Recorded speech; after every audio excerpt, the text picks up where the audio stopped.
Émergée de la scène blues d'Atlanta, Beverly Guitar Watkins est une artiste hors du commun, à plus d'un titre car rares sont les femmes à s'être imposées dans le milieu du blues. De surcroît, cette pétillante musicienne affiche 66 printemps au compteur et se déchaîne encore sur scène, sur sa Fender, avec une hargne impressionnante. Encadrée par la fondation Music Makers, Beverly était de passage en France à la Maison de la Radio pour se produire dans l'émission Le Fou du Roi. L'occasion de découvrir cette grande dame du blues.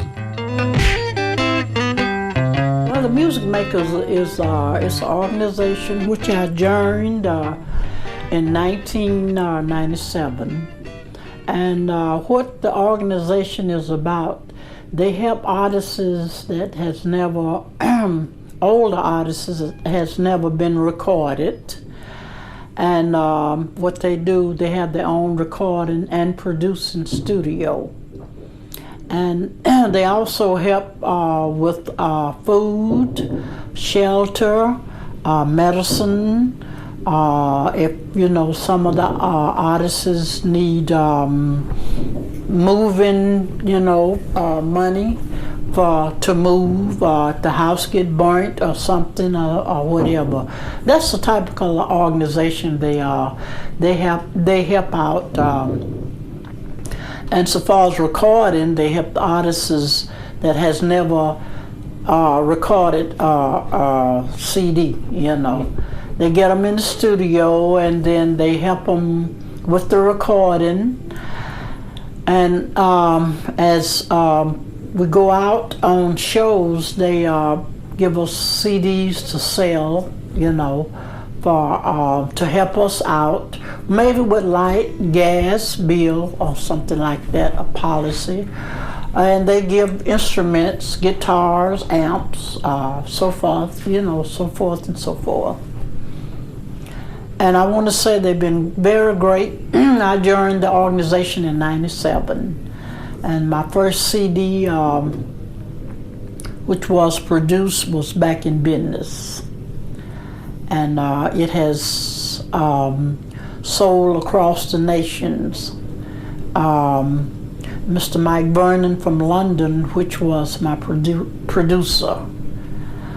And then my second CD was Beverly Guitar, The Feeling of Beverly Guitar Watkins, which was all written by me. Mr. Artie Dean, he produced that one from Music Makers Guitar, Lucky Guitar Producing Company. So it's a great organization. It really has grown down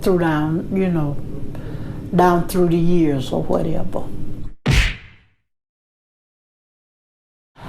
I first want to say this year, the main thing is being an artist, and I've been through, last year I had surgery, lung surgery, and year before then I was in Washington D.C. and I had a minor heart attack.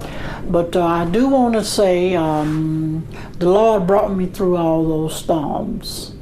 And sometimes He put us through storms and He tests us to see how much of faith do we have. As me being an artist, I'm not, it's just like when I get on stage, it's like a ministry in music.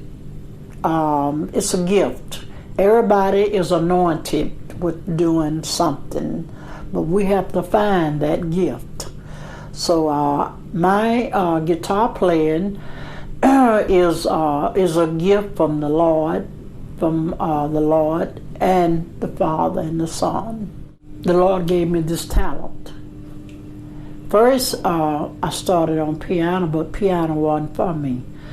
This is what He wanted me to do, play guitar. And it's amazing when I get on stage, I get to the crowd. I always reach the crowd, get into the crowd. And just like when I'm on stage,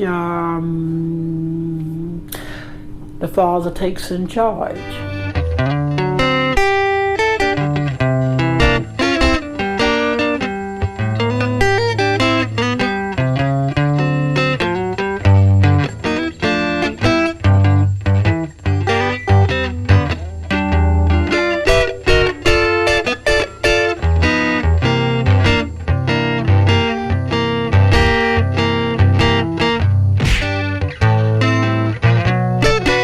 back in my family there, I had 3 aunties played guitar. One was Luther B. Hayes. She played guitar.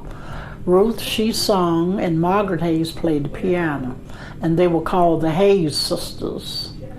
And back, I was like 8 years old when I was given a guitar. Margaret Hayes, my aunt, which is deceased now, she gave me my first guitar.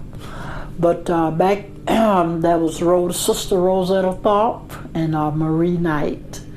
I was a little girl, but my aunt, they would, go to different churches, singing Precious Memory and all the, other good tunes that she had did. So I would say it's like coming up through the family. My granddad, Luke Terrell, he was a banjo player. And the carecroppers, when they would finish helping gathering their crops, they would get together and they would have this, what you call a barn dance. And my granddad, he played the banjo, and now they call them violins, but back then they called them Phillips. And I would go with him. He'd take me with him, and I would be sitting beside him, strumming. Didn't know the day, But I would say, as just most artists that have, you have people in the background of your family, and it just comes, it grows on up and up. I have a son in Atlanta, Georgia.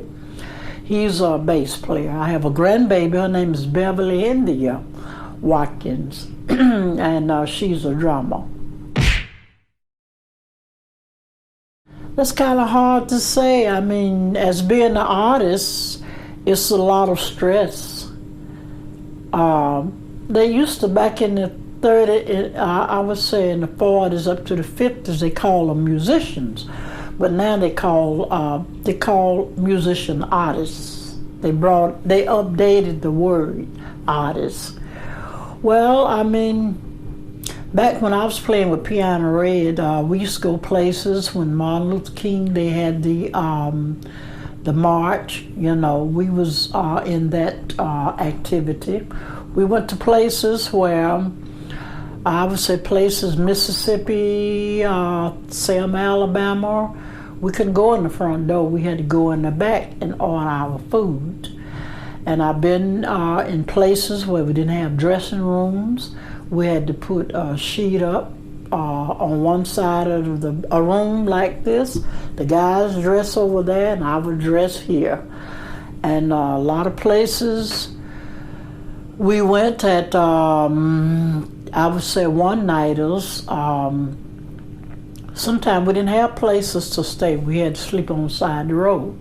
Same as if we had to use the restroom. We had to go in the woods and use the restroom, So that's when I was coming up, when I first started playing rhythm guitar with Piano Red, right out of high school, Arch High School in Atlanta, Georgia. Well, this guitar here, I have names for all my guitars. This guitar is, I had to rent this guitar because my other guitar, which was named Rhythm Boy. Then I have a guitar named, which I have about a 69 Mustang, and that one is named Red Mama. Then I have a hollow body guitar, which is about maybe a 68 Gibson. That one is named Peace. I named it Peace because it's red and it represents Jesus Christ. Then I have a bass, and it's named White Cloud, and that represents heaven. So I have names for all my guitars, and also this is a master, but I do play bass and I do play harmonica too.